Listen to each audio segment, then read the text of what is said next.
Hello everyone, myself Akshita. Today we discuss about placenta. इससे पहले वाले हमने वीडियो में डिस्कस किया था कि ब्लास्टुलेशन की प्रोसेस किस तरीके से होती है। अब ब्लास्टुलेशन के बाद जो स्टेज आती है वो फॉर्मेशन होता है गैस्ट्रुला का, ठीक है। यानी कि गैस्ट्रुला का जब फॉर्मेशन हो जाता है उस प्रोसेस को हम बोलते हैं गैस्ट्रुलेशन। इस प्रोसेस में मतलब कि जो हमारे 3 जर्म्स लेयर हैं, एक्टोडर्म, मेसोडर्म, एंडोडर्म, जब इनका फॉर्म्ड हो जाता है, इनका फॉर्मेशन हो जाता है, तब हम इस प्रोसेस को बोलते हैं गैस्ट्रुलेशन। और ये तीनों लेयर्स ही क्या काम करती हैं, ऑर्गन्स डेवलप करने का काम करती हैं। मतलब आगे जब एम्ब्रायो का डेवलपमेंट होगा तो उसके लिए 3 जर्म्स लेयर जो हैं वो रिस्पॉन्सिबल होती हैं, ठीक है।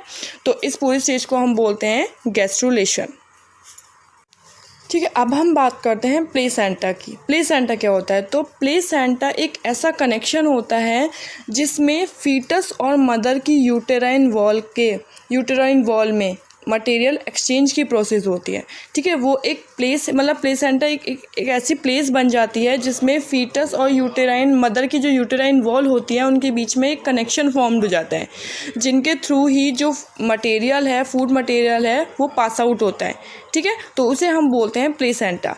अब प्लेसेंटा मतलब ये हो गया, एक कनेक्शन हो गया, ठीक है, मदर से बेबी का, दोनों का इनके बीच में जो लिंक बन गई वो हमारी क्या कहलाती है, प्लेसेंटा कहलाती है। अब इसकी नीड क्यों होती है? मींस कि जो अब मैंने आपको बताया कि मदर और बेबी के बीच में कनेक्शन होता है, तो वो कनेक्शन क्यों, मतलब जो गैसियस एक्सचेंज होना है, ठीक है, न्यूट्रिशन की प्रोसेस होनी है, एक्सक्रीशन निकलना है, एक्सक्रीशन की प्रोसेस होनी है, तो इन सारी प्रोसेस के लिए हमें प्लेसेंटा की नीड होती है, क्योंकि ये एक लिंक बना देता है, एक ब्रिज तैयार कर देता है मदर और फीटस के बीच में। इसलिए यहाँ पे न्यूट्रिशन गैस एक्सचेंज की प्रोसेस होती है। अगर आप प्लेसेंटा का स्ट्रक्चर देखो तो इसमें आपको दिख रहा हो कि एक रोप लाइक स्ट्रक्चर होता है, ठीक है। उस रोप लाइक स्ट्रक्चर को बोलते हैं अम्ब्लाइकल कॉर्ड। ये अम्ब्लाइकल कॉर्ड का फंक्शन क्या होता है कि जो एक्सचेंज मटेरियल होता है, ठीक है, वो हेल्प करता है, मतलब जो भी मटेरियल को पास आउट होना है वो इस अम्ब्लाइकल कॉर्ड से मदर से फीटस तक पहुंचता है, ठीक है। और आफ्टर डिलीवरी इसको कट कर दिया जाता है, इस रोप लाइक स्ट्रक्चर को क्या कर दिया जाता है, कट कर दिया जाता है। और ये प्लेसेंटा जो है ये हमारी फॉर्म्ड होती है मैटरनल टिश्यू, क्योंकि मदर के टिश्यूज़ फॉर्म्ड होते हैं इसमें, maternal tissue, epithelium, uterine tissue और ब्लड कैपिलरीज।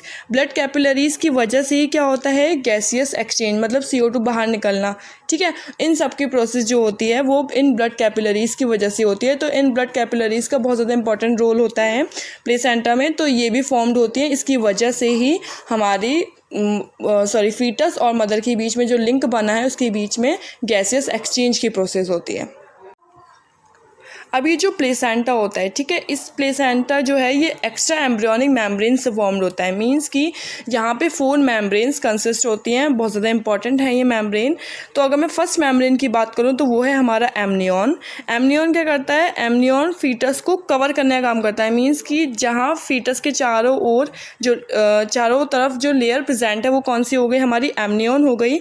और फर्टिलाइजेशन के 8 वीक्स तक, ठीक है, 8 वीक्स बाद एमनियन जो है अम्ब्लाइकल कॉर्ड में फॉर्म्ड हो जाती है। तो देखो आप कितना इंपॉर्टेंट फंक्शन है इसका एमनियन का, कि मतलब जब फर्टिलाइजेशन का 8 वीक्स हो जाते हैं तो उसके बाद ये फॉर्म्ड हो जाती है अम्ब्लाइकल फॉर्म में, क्योंकि उसकी वजह से ही मदर और फीटस के बीच में एक ब्रिज बन जाता है। ओके, नेक्स्ट अगर मैं बात करूँ कोरियन की, तो कोरियन जो लेयर होती है, जो ट्रोफोडर्म सेल्स होती हैं वो लेयर बनाती हैं कोरियन, ठीक है।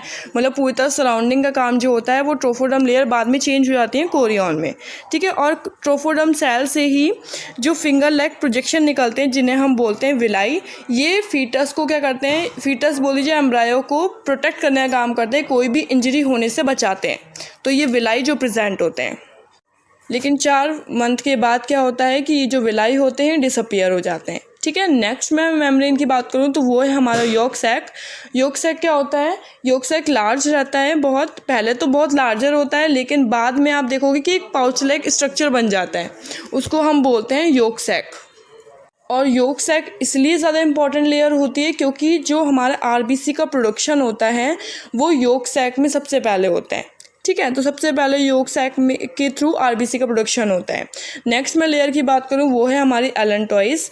एलेंटॉइस लेयर जो होती है एक सॉलिड स्ट्रक्चर होता है और इसके अंदर कैविटी फॉर्म्ड होती है, कैविटी का डेवलपमेंट होता है।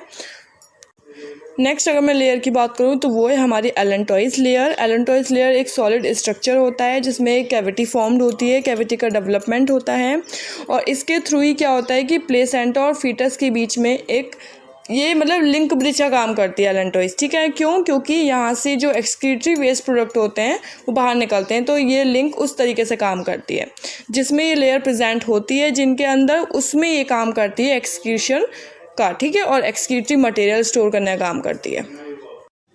Thanks for watching. If you like my video please subscribe my channel.